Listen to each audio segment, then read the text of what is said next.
क्यों? जी बिल्कुल, एन 193 में ज़िमनी इलेक्शन का सिलसिला जारी है और इस हवाले से जो है उम्मीदवार भी जो है पोलिंग स्टेशन का विजिट कर रहे हैं और यहाँ पर पोलिंग के अमल का जायज़ा ले रहे हैं। इस वक्त पाकिस्तान मुस्लिम लीग नून के उम्मीदवार सरदार अमार अवैस अलगारी हमारे साथ मौजूद है, इनसे बात कर लेते हैं। सर, क्या कहेंगे, किस तरह से देख रहे हैं पोलिंग के अमल को? जी, अभी पोलिंग का अमल कुछ तकरीबन आधे घंटे पहले तक बिल्कुल ठीक था, लेकिन अब यकदम एक बहुत बड़े मसले खड़े हुए हैं। इधर हमारा पोलिंग स्टेशन है, ये वसी छीने वाला, ये यहाँ पे जो प्रिजाइडिंग ऑफिसर्स हैं वो सलूक गलत कर रहे हैं। डिस्ट्रिक्ट एडमिनिस्ट्रेशन हमारा बिल्कुल सपोर्ट नहीं कर रही, हक और सच की सपोर्ट नहीं कर रही।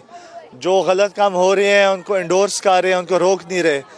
तो इंशाल्लाह अल्लाह खैर करेगा, हम तो अपनी जंग जारी रखेंगे, लेकिन ये इस पे तवज्जो देनी चाहिए डिस्ट्रिक्ट एडमिनिस्ट्रेशन को और ख़ास तौर पे पुलिस को भी कि ये लोग हर जगह पे अपनी लड़ाइयाँ खड़ी कर रहे हैं।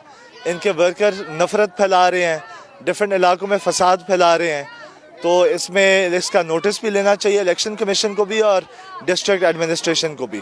जी बिल्कुल, PMLN के उम्मीदवार सरदार अमार अवैस अलगारी का यही कहना है कि पोलिंग के अमल को जो है डिस्टर्ब किया जा रहा है। तो हम जो है शाम 5 बजे तक जो है पोलिंग का अमल सिलसिला जारी रहेगा।